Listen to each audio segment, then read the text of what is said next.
La primera canción está escrita cuando nuestro comandante en jefe leyó la carta de despedida del Che.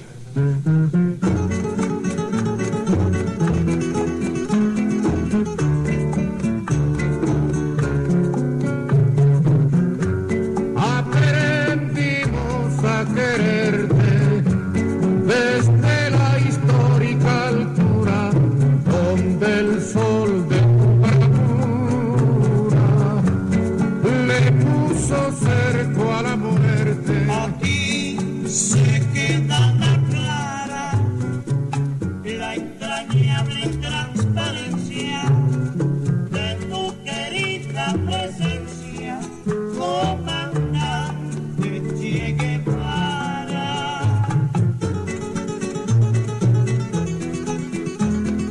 Bonjour, vous êtes bien à l'écoute de l'émission La vie de nos voisins, présentée par l'association Ulalche.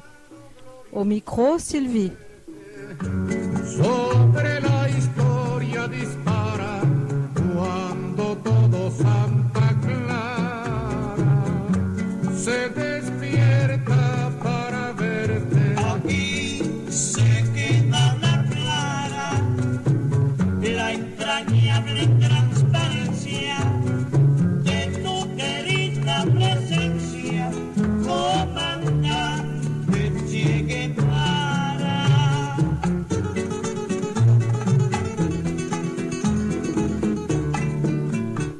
Aujourd'hui, nous aurons des informations de Cuba, du Salvador, de la Colombie, du Venezuela, du Pérou, de la Bolivie et du Chili.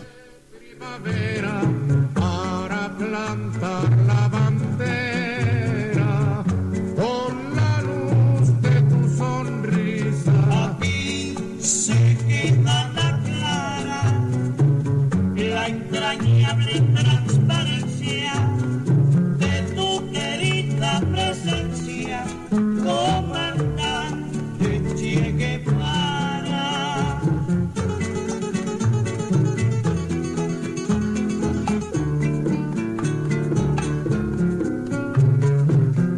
Tu amor revolucionario te conduce a nueva empresa donde esperan la firmeza de tu brazo libertario. Aquí se queda la clara, la entrañable transparencia de tu querida presencia, comandante Che Guevara.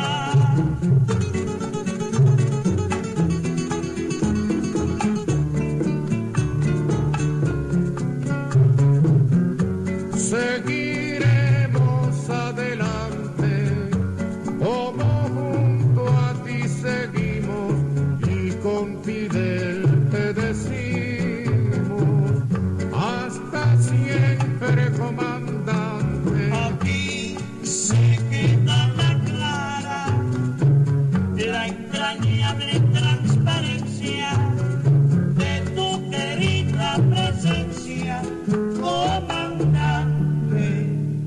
Che Guevara.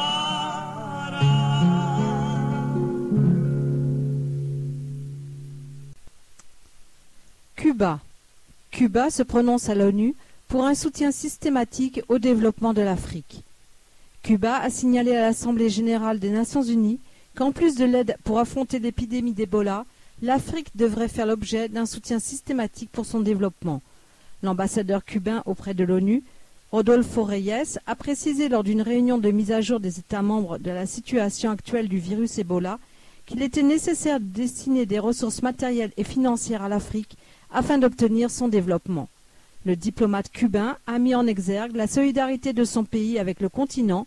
Il a souligné que plus de 76 000 collaborateurs ont prêté leurs services dans 39 pays. Salvador. Le président salvadorien lance un appel à l'intégration pour aboutir au développement énergétique. Le président salvadorien Salvador Sánchez Cerén a inauguré la 44e réunion de l'OLAD, l'Organisation latino-américaine de l'énergie, par un appel à l'intégration des peuples de la région pour favoriser le développement. Il a exhorté les peuples de notre continent à profiter des ressources énergétiques tout en les préservant et en ayant une vision inclusive sur ce thème. Le chef d'État salvadorien a signalé que sans énergie, il n'y a pas de développement. Il a salué l'approche de cette réunion à l'OLAD, basée sur la construction d'une matrice énergétique soutenable pour la région.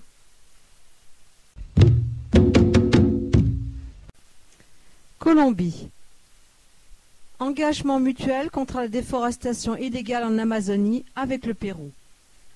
Plus de 120 000 hectares de forêts naturelles ont été détruits durant l'année 2013 en Colombie. Il s'agit néanmoins du chiffre le plus bas enregistré ces 15 dernières années.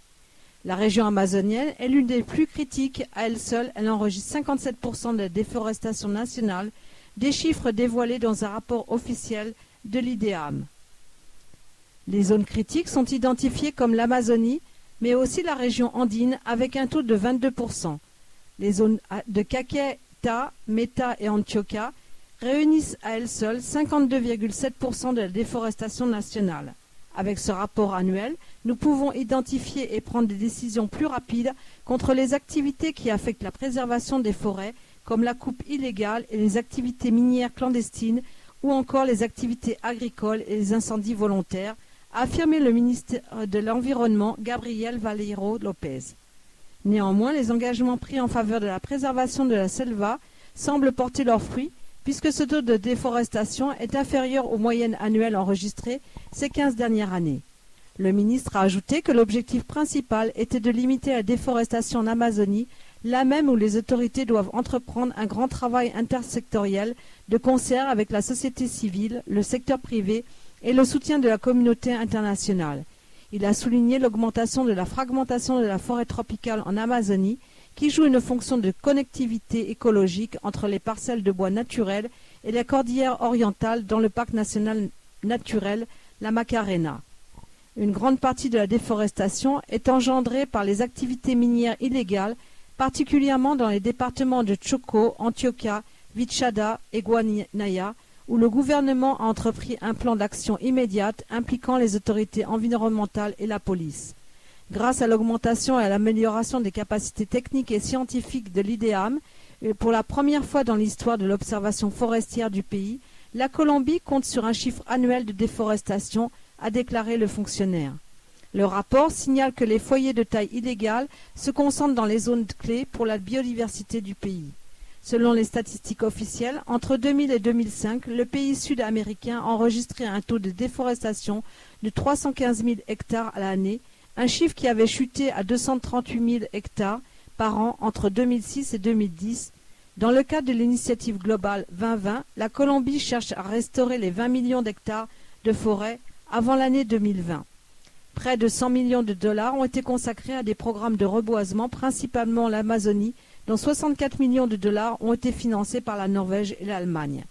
Actuellement, nous favorisons la mise en œuvre de la vision Amazonie, avec des contributions de la Norvège et de l'Allemagne à hauteur de 64 millions de dollars pour réduire la déforestation dans la région, y compris à Caquetá et Caviare, et nous espérons compléter les ressources du fonds GEF, Global Environment Fund, par des projets régionaux comme Corazon Amazonia, qui bénéficient d'un soutien national de 30 millions de dollars et par d'autres contributions globales pour 10 millions de plus, a déclaré le ministre Valleiro. Par ailleurs, récemment, le président colombien Juan Manuel Santos et son homologue péruvien Ollanta Humala ont inauguré le 30 septembre le premier cabinet binational entre les deux pays, lors d'un événement célébré à Iquitos, ville amazonienne du Pérou. Les deux pays sud-américains ont décidé d'unir entre autres leurs forces pour réaliser des actions et des activités communes visant à contribuer à la conservation, la prévention et le contrôle des ressources forestières, en particulier dans la zone frontière, la Zona de Integración Fronteriza. Cet accord a pour objectif l'établissement de liens interinstitutionnels de coordination et de coopération mutuelle entre les deux entités, dans le but de contribuer à la conservation, à la préservation et au contrôle et à la surveillance des ressources forestières et de la faune sylvestre au moyen d'échanges d'expériences et d'informations dans le cadre du domaine de compétences institutionnelles et des effectifs de police nationale de chaque pays. Venezuela. Le Venezuela passe devant l'Argentine comme pays ayant le salaire minimum le plus élevé d'Amérique latine. Une bonne nouvelle, depuis le début de l'année, le Venezuela, engagé dans un processus contradiction de construction du socialisme, est le pays d'Amérique latine qui a nominalement le salaire minimum le plus élevé d'Amérique latine. En 10 ans, le gouvernement de la République bolivarienne du Venezuela a multiplié le salaire minimum par 4, passant de $180 en 2004 à $770 en décembre 2014. 70% d'augmentation du salaire minimum depuis le début de l'année. C'est le premier constat que l'on peut faire après que le président vénézuélien Nicolás Maduro a accordé une augmentation de 15% du salaire minimum en novembre 2014. Cela suit 2 hausses de 10 et 30% de l'année, ce qui équivaut à une hausse sur l'année approchant les 70%. Comme le notait le journal argentin La Nación, le Venezuela a dépassé depuis le mois de janvier l'Argentine après sa dévaluation du pesos comme pays bénéficiant du salaire minimum le plus élevé d'Amérique latine, $448 pour l'Argentine contre $519 pour le Venezuela. Ceci est un symbole fort. L'Argentine est historiquement le pays le plus riche d'Amérique latine, une vieille économie industrielle qui fut un temps, en 1945, la 5e économie du monde. Le Venezuela est historiquement un des pays les plus pauvres du continent, malgré le pétrole. Les choses changent. Ce qui est proclamé par le gouvernement vénézuélien depuis l'an dernier est désormais confirmé par la presse latino-américaine. Le Venezuela devance dans l'ordre l'Argentine, le Paraguay, le Chili, l'Équateur, le Brésil, la Colombie, le Pérou et la Bolivie, qui ferment la marche avec un salaire minimum de $200. Le président Maduro a insisté sur la rupture avec la période d'avant la Révolution. Avant la Révolution, les présidents se demandaient comment ils pourraient prendre dans la poche des travailleurs pour le donner aux élites. Aujourd'hui, les revenus sont mis à la disposition de la majorité pour la santé et la prospérité. Si on ajoute en 2011 l'augmentation du ticket d'alimentation, en termes réels, j'ai décrété une augmentation de 68% sur l'année pour faire face à la guerre indirecte menée contre nous. Qu'ils continuent à mener cette guerre, nous continuerons à avancer. Venezuela toujours. Algérie-Venezuela, coopération accrue dans le domaine pétrolier. Le ministre du Pouvoir populaire pour les relations extérieures du Venezuela, Rafael Ramirez, a fait état mercredi à Alger de l'existence d'une coopération accrue avec l'Algérie dans le domaine du pétrole.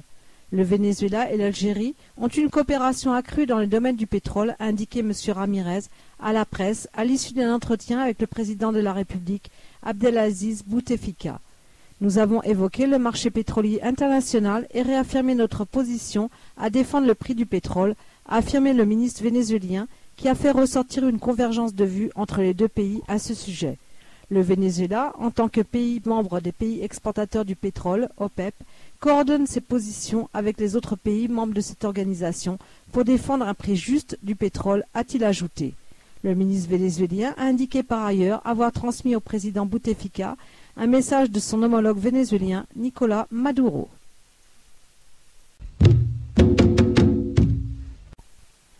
Bolivie. Nationalisation, fin du différend entre la Bolivie et l'espagnol RRE. Le gouvernement bolivien et l'entreprise électrique espagnole Red Electricidad de España, REE, ont mis un terme à leurs différends issus de la nationalisation de RRE en 2012, annoncé jeudi le procureur général de la Bolivie. Avec la signature de ce document clair et transparent, le différend est définitivement clos avec l'entreprise Red Electrica, a indiqué Héctor Arce après la signature de l'accord dans la ville de Cochabamba, cité dans un communiqué. M. Arce avait négocié avec l'entreprise espagnole une indemnisation de 36 millions de dollars, un accord annoncé en octobre et confirmé ce jeudi. REE réclamait au départ 200 millions de dollars. L'accord a été signé par le ministre des hydrocarbures bolivien, Juan José Sosa, les représentants de l'entreprise espagnole, Juan Lasala et Rafael García de Diego. Selon le communiqué, l'ambassadeur espagnol présent à la cérémonie de signature a affirmé que le gouvernement espagnol se réjouissait qu'un accord ait été trouvé. Le président socialiste Evo Morales avait ordonné en 2012 la nationalisation de 100% des actifs de REE dans le réseau de distribution électrique bolivien pour les faire passer dans le giron de l'entreprise nationale d'électricité. Depuis l'arrivée au pouvoir de M.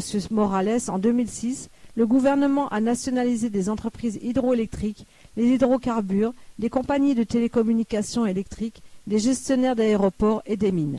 En pleine croissance économique, la Bolivie table sur une hausse du PIB en 2015 de près de 6%.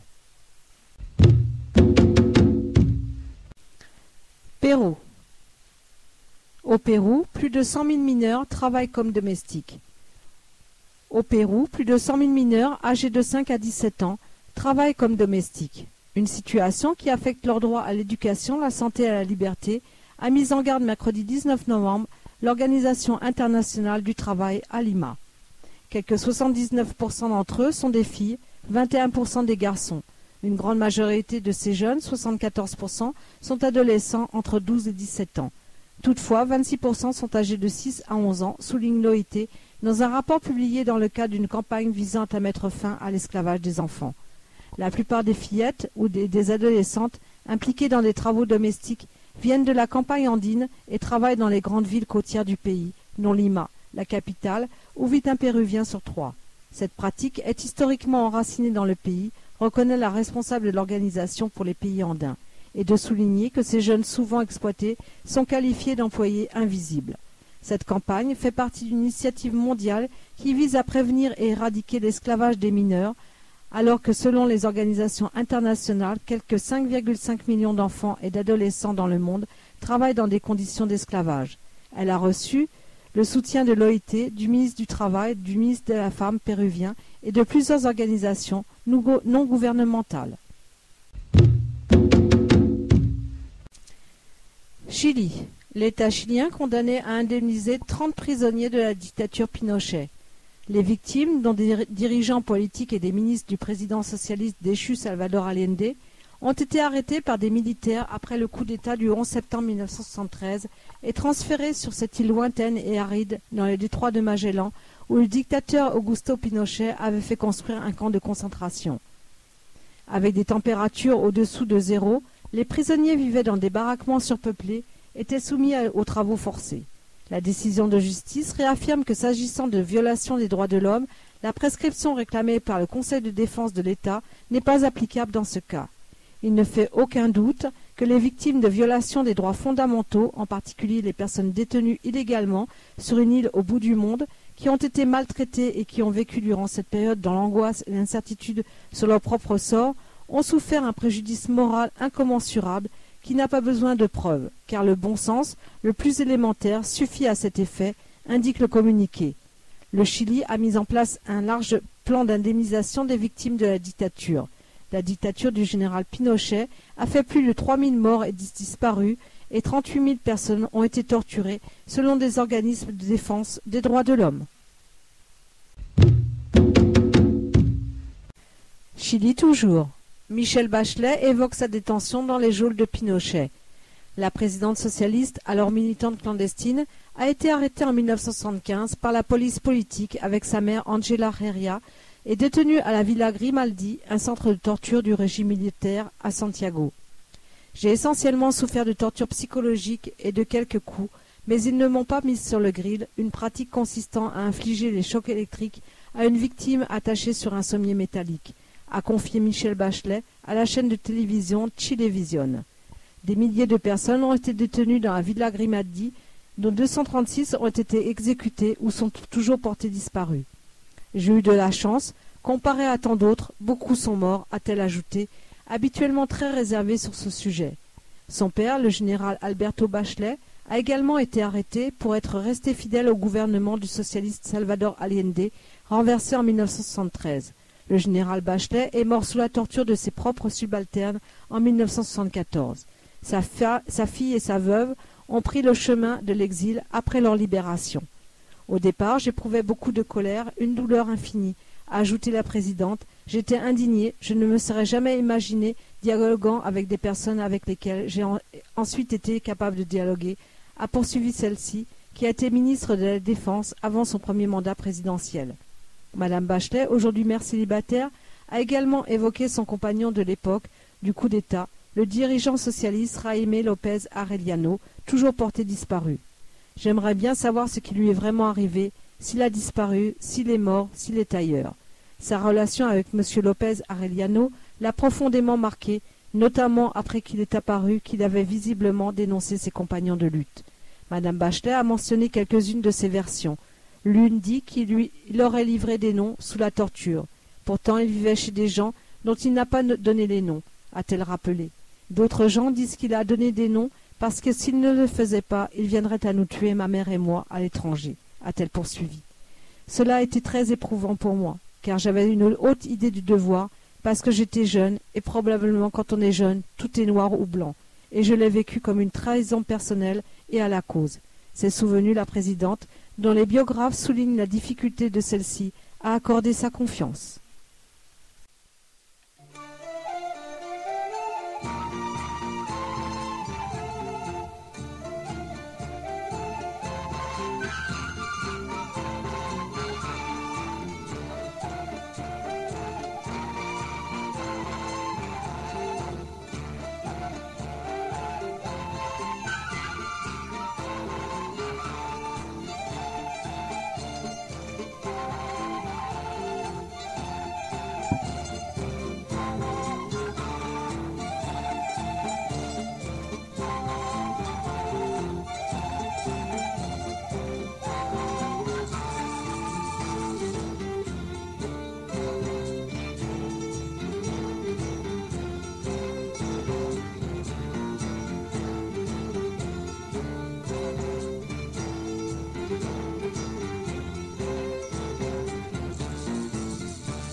Ainsi se termine l'émission La vie de nos voisins, présentée par l'association Ulalché, au micro Sylvie.